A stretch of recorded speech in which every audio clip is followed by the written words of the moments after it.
through the years. I think the most recent information we have is from 2017. And the towns, I think there are 30 some odd towns in New Hampshire that use pay-as-you-throw system, and they all report that there's rarely, if ever, any kind of illegal dumping that goes on. So we have other towns that are resources for collecting that kind of data, and there hasn't been anything like that that's taken place in any of the other towns. Okay, so that means that we wouldn't have to worry about the condo units who just throw their trash into the bin and then the local dealers take it somewhere else. So it's about the solid waste disposal at the transfer station, and so pay-as-you-throw has you purchasing bags and putting whatever you want in those bags, and that's why there's no scale involved. And those are the bags that go into the compactor and are hauled away for solid waste disposal. But I guess what I'm asking is, we have companies that pick up trash in people's homes, and people like Garland, who picks up the big dumpsters. Will they be able to dump it on dump after we go to pay-as-you-throw? Many of the towns in New Hampshire that have instituted pay-as-you-throw also have curbside pickup. And so whether your bag is being picked up at the curb by a private hauler or you're bringing it up to the transfer station makes no difference. That's the bag that goes into the compactor. It's one you purchase. Yeah, so you can't use an alternate bag. So anybody who's doing private pickup will not be allowed to do drop off, or just like, pushing it all right in the bin, because it has to be the right color bag. They won't be allowed to throw in the bin unless it's the right color bag. So that will end all of that pickup places that try to dump at our place. The only way to get rid of trash right now is to use a hopper, one of those North Conway incinerator things, and have them come pick it up. And that's what most companies or businesses do, is if they have a large amount of quantities and they don't want to separate it, they just throw it in the hopper and they take it out. It's all on them. It's nothing to do with us. But that's what goes up to Berlin. Right. But any private companies, like, I don't want to mention any names, but right. They won't be allowed to dump. Which means they won't be picking up curbside something for Jackson that's not in a Jackson pay-as-you-throw bag. Now, could somebody start a business and collect curbside with our bags? Sure. Oh, absolutely. Yeah. But it has to be our bags. Thank you. You're welcome. Yes. Are these plastic bags that we will be asked to purchase? Regular garbage bags, yeah, colored. I don't use regular garbage bags. I'm trying really hard to reduce my use of plastics. I recycle everything you can recycle. I was the first person to ever put anything in those recycle bins up there because I waited in line, so I could be the first person. I'm really excited about it. Good for you. You cannot buy food that's not in plastic. True. I take stuff frequently up to the dump, transfer station, because I don't want it to smell. But if I'm going to wait until a bag is full, then I'm going to have a pretty smelly bag, and I'm not going to keep it in my house, and we'll have critters getting into it. Well, the plastics and stuff are still being recycled. That's not changing. No, I'm talking about plastic bags. Okay. And I don't want to buy a plastic bag to put a plastic Wrappers inside them. Something I bought some sliced turkey in. That just seems redundant. I already reused those bags to throw my trash in that can't be recycled, composted, what have you. And what about the idea of composting up there? Yeah, we're not set up during this phase to institute commercial composting just yet. So we certainly encourage home composting. That's never, been something we've discouraged, but we're not set up to do that up there just yet. Commercial composting is a bit of a different operation. Maybe we're back in a year from now saying now we're ready to open up areas of the transfer station for compost, but we haven't. What towns do see a fair amount of when they institute pay-as-you-throw are private composters seeing an opportunity and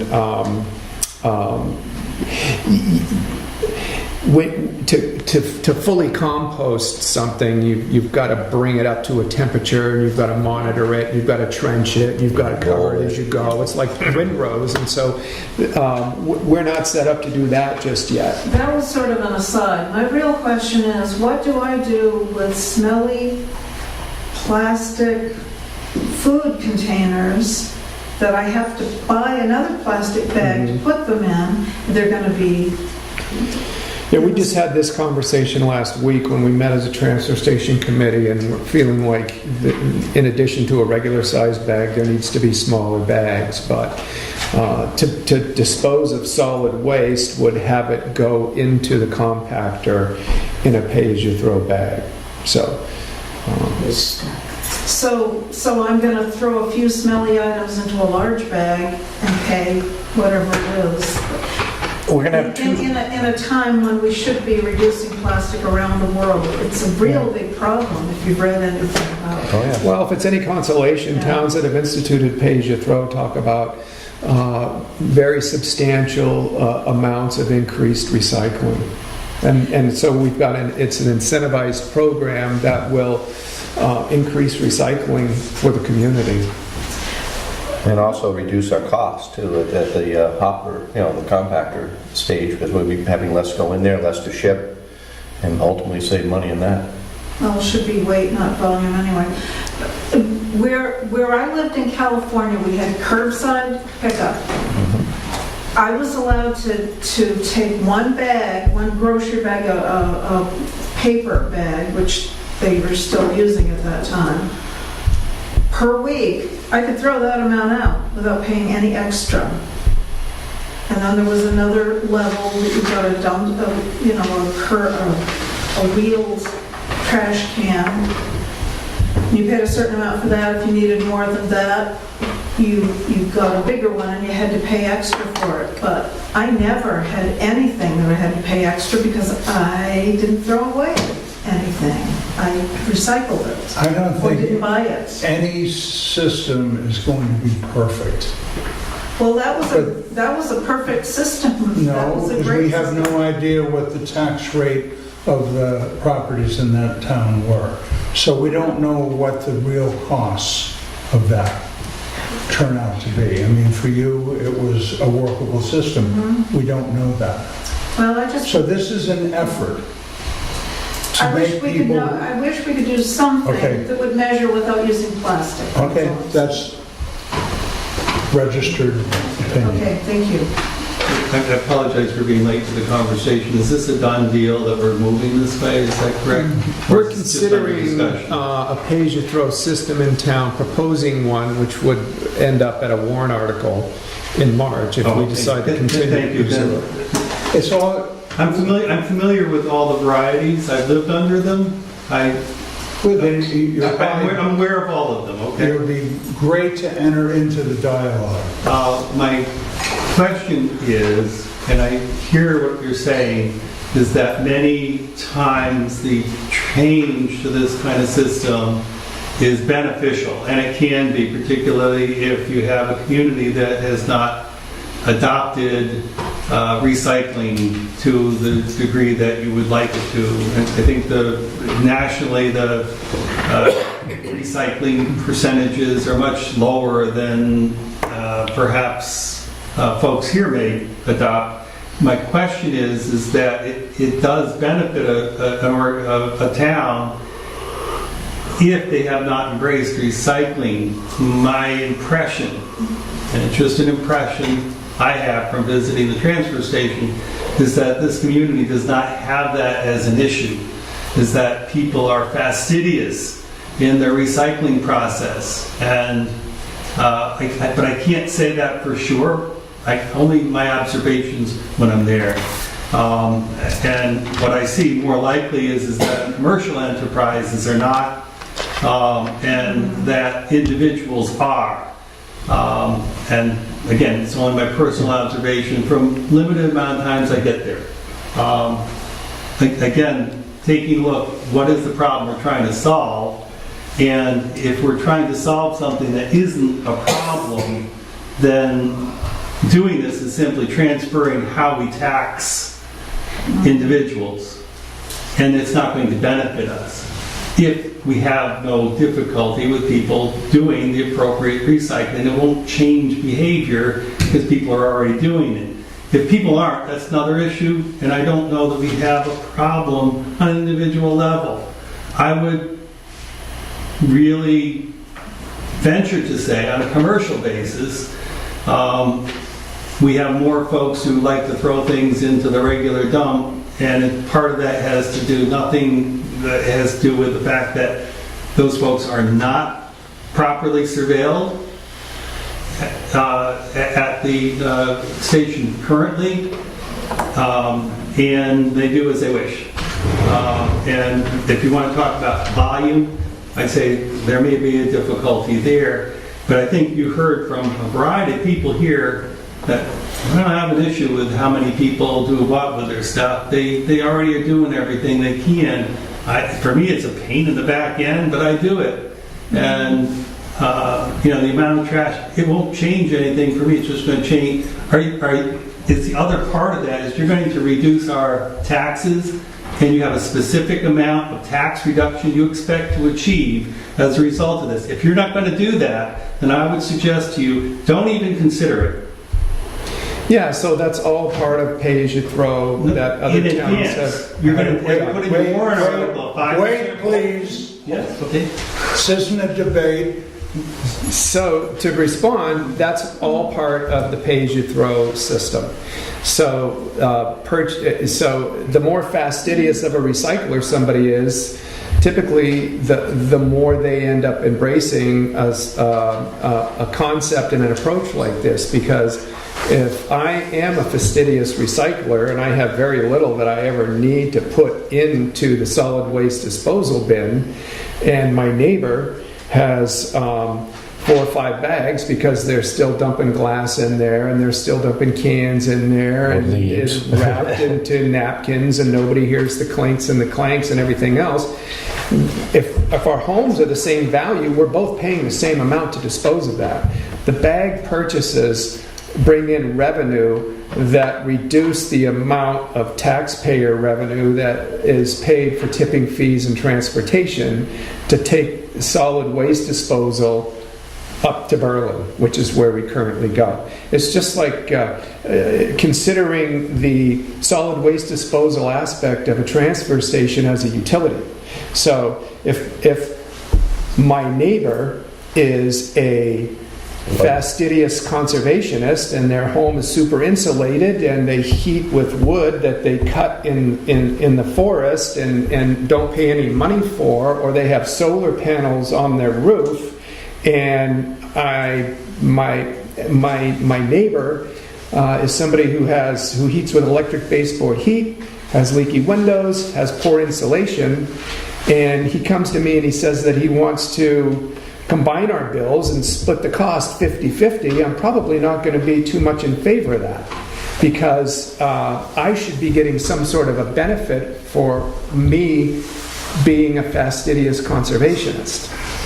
And so it's the same situation where it creates equity with people, that you're only going to be paying for solid waste disposal that you actually do, and it brings down the line items for our solid waste disposal, the tipping fees and the transportation costs. The other point I would make is that about 60% of our homes are not occupied full year, and those taxpayers do pay for the transfer station and operation. What I hear you saying is that by doing the per bag, we will now only charge people here full-time for full-time use. And so you're going to be, without a lot of arithmetic, but in theory, it sounds as if what you're going to do is move a lot of the transfer station costs to the people who actually use it, which should make the folks who don't live here happy. On the other hand, it will also reduce your revenues because the folks who actually are tossing trash, or I should say, if you're revenue neutral, because you're charging the people who use it more, that means that full-time residents now will have to pay much more to dispose of their trash in order to keep an even keel on this. Okay, I'm going to move along because, as I said, it's not a debate. I didn't say Here, debate, just make a comment. Anything else? Okay, I'm going to move along. Okay. Old library. We have gotten word from the town council that it would, he read the agreement with the church and said it would be inappropriate at this time to enter into any type of agreement with the chamber. So we're not going to enter into any agreement with anybody. We will try to sit down with the church when the next agreement comes due and not find words for a commercial enterprise, but just find the words that will allow the town to keep control of what happens in that building.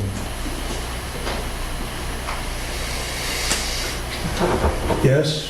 Sarah Combs, before the selectmen do something of that nature, would it be brought forth in front of the March meeting where the masses are, the town taxpayers are there, to get their opinion as to whether or not a full lease for a year or whatever is taken into, or if it would rather... You're suggesting a referendum. What does the town want town that want to building do? to be used? That's a good idea, and I think that's probably the direction, but for right now, nothing. Yes? I had somebody I was going to read that came from Joan Aubrey. She's out of town, and so she sent this to me in the form of an email. In light of what you just said, Dick, I don't know that I don't know that I need to read it into the minutes, but could I give you all a copy of what she... Sure. Absolutely. Love to read it. As a citizen, I'd like to hear what she had to say. Well, You that's can have my copy. I can give her a Yeah, copy. you can get a copy, right? Or will you put it in the actual minutes that we can read on? Why don't No, they- that's the other thing. I don't know what to do about that. I'd love to see it get into the minutes, and yet, It's not necessary. Because we're not doing Is it. it? no, it's not, although Thank you. it's good information, and Sure. it might be something that... Well, maybe I'll read it at another time. Maybe It may come up as, Sarah said, maybe a referendum to the town to see what direction wanna go. we would go and what we would pursue. And just so you're clear, my whole purpose in pursuing that was this idea of trying to hold down costs in the town. Now, Joyce has pointed out that it's not that big a cost to heat and do the maintenance on the building. So, okay, I think that's how you pick away at costs, is you do what you can anyway. It's never my purpose to try to force any of this on the town or on the church or anything. I wanted to have the dialogue, and we did. So I think it's fine. There was quite a bit of pushback from a number of people that are here this evening that I listened to, and there we are. For now, it's dead in the water. I think before it ever took off again, there would be a referendum to see what the majority of the town would like to do. Okay? Bobby has a question. Could I ask, the town council said it wouldn't be appropriate for what was the reason? The church, you mean? To enter into an agreement with the chamber? or any, I mean, because, did they just say it wouldn't be appropriate? Didn't they give a cause? Oh, it's just inappropriate at this time, so we dropped the initiative. But for no reason, just because they said so. Well, I Just- think that's plenty of reason if the town council said that it was inappropriate. No, I'm not asking why you dropped it, I'm saying why the town council said it was inappropriate. It's inappropriate. I haven't seen The any, wording, left it in his opinion that it would be inappropriate for us to enter that type of agreement. I don't know what else you want. Do you want our minutes from a meeting with the town council? No, well, no. But that's what I don't understand what. Could have been a timing, it being appropriate because the timing wasn't right, or, there wasn't That's much what I prep said. work. Again, I can't say for sure because I wasn't in the meeting either, but, I'm just to just said. So it will be, something will be pursued regardless. well, I think he may have, I would only be able to speculate why he felt it was inappropriate, because I haven't seen any response or communication, but he may have felt like, I'm sure that he looked at the contract, and we have an agreement with the church that the old library is not to be used for for-profit businesses. Maybe he looked at the chamber that way, or maybe he felt that the chamber was only representing businesses, and that's just speculation. I really don't know. I mean, I think that the whole conversation took place because out of the blue and sneaking in the back door or whatever happened there, we had a yoga class in there that signed up here that was, stated they weren't going to be charging and making a profit off the event. And then the next thing we knew, we had people at the church that said, well, we've seen flyers that have talked about punch cards, we've seen flyers that have identified cost, and that's for profit. And that's how the whole conversation started. It's like, how can we, trust, how can we regulate what's appropriate to do with that building, what's not appropriate. It's a beautiful building, and is it being utilized appropriately, or should we incur some expense to have increased oversight on what goes on over there so that we don't end up violating terms of a contract? I mean, Joyce has been involved on both ends between the church and the town and everything, and it's a tricky thing, but we need to be able to adhere to that, even though it was going on in a different way that the application stated it was going on. That's the kind of thing that can get us in trouble with our terms of use. That goes a long way towards answering what I was. Well, again, a lot of that's me speculating. Not entirely, but I was looking for a logic, and those were my concerns too. Yoga was specifically one of the things. Anyway, thank you. You're welcome. Okay, the last thing I have on my old business is a generator for this building. Again, I've priced them around. We have a nice proposal. We have a grant for $10,000? And this bid came in at 8. Company out of Exeter, I believe they're in Exeter. Anyway, they do the only thing we have to do is hook up propane to the generator. So when I get that proposal, when that comes into the office, I would like to, in that we've already raised the money to do this, Right. is go ahead and get on their list. Well, I would, since we have the $10,000 for the generator, I would make a motion that we accept the $8,000 bid. Right, and that gives us a cushion for the propane and whatever Yep. Great. else. Good? That's my motion. Second. In favor? Aye. Okay, Great, sign up for the generator. great work. Now, if there's any left, we're open I have a question. for Is it public. allowed? On which now? Have you ever thought of moving the library over here? Moving the That- building, physically That moving was the building? extremely Interesting idea. expensive. Thought about it. Try through the parks brothers, you might find it's not that cost. No, the moving actually isn't that expensive, but it's taking down the utilities and putting them back up that is the major cost. They have poles. I think it, I'm sorry, I can't hear you, Dee. I think it would be wise to look into it. And I am. I've talked to Fox Brothers, Fox and Sons, the riggers, and we looked at ways to get it across the river.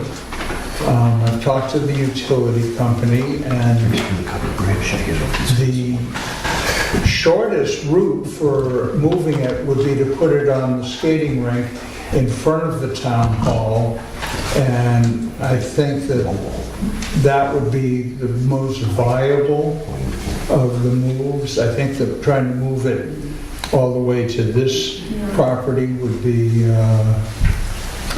it's more than twice as expensive.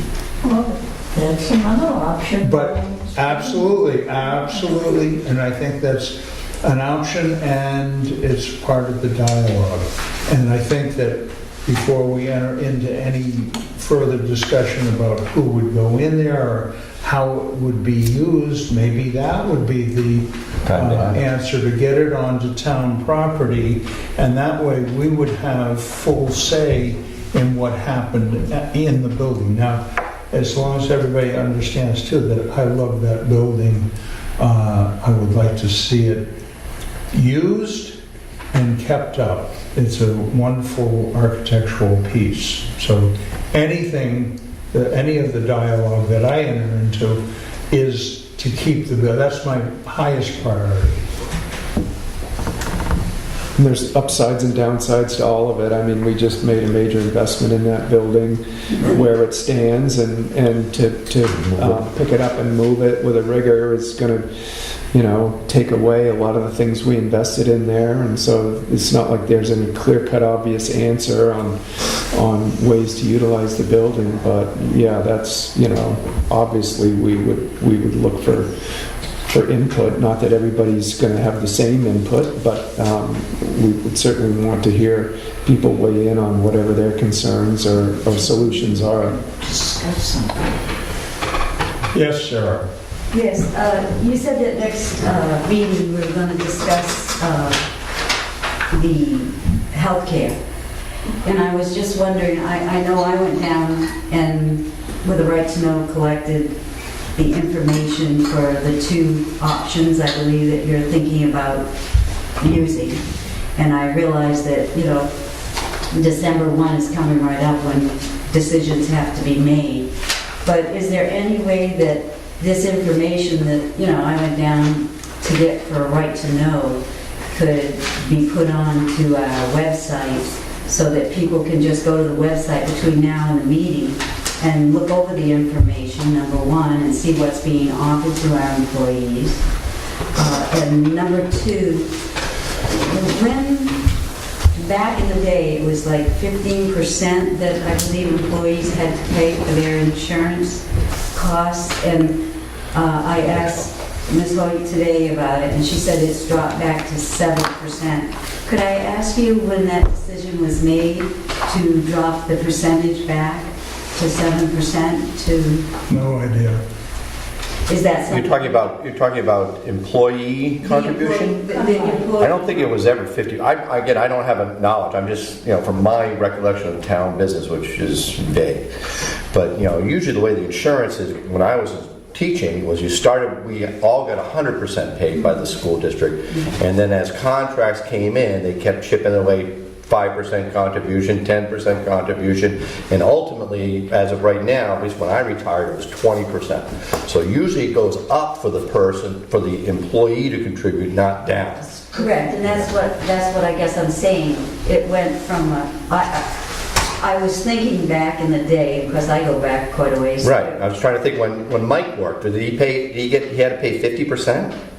I didn't say 15. So zero. 15%. 15% off. I'm saying that it changed, and you are correct, Dick. Back in the day when the men were not given an increase in their wage because the increase in insurance went up Right. for several years, maybe 8 to 10 years, no workers in the town of Jackson received a raise in their pay, but they were getting 100% health insurance. Right. Right.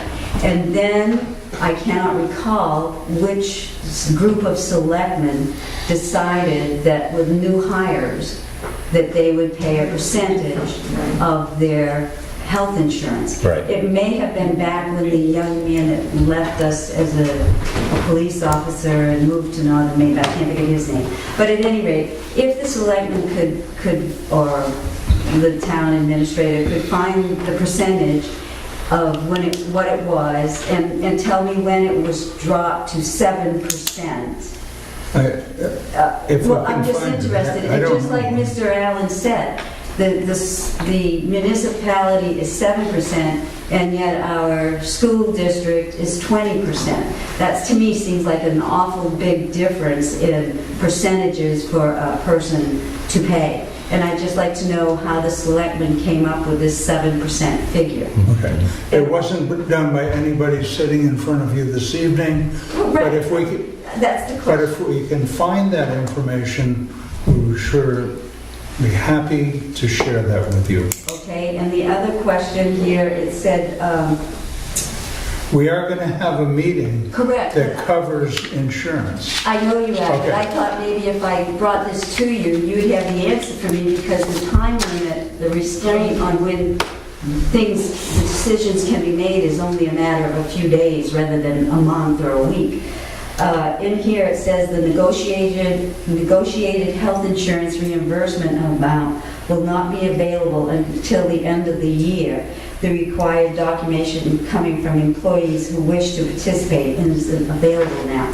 So I guess my question also, and I'll bring it up at our meeting, is other towns just have an across-the-board amount, which I have pointed out in previous meetings.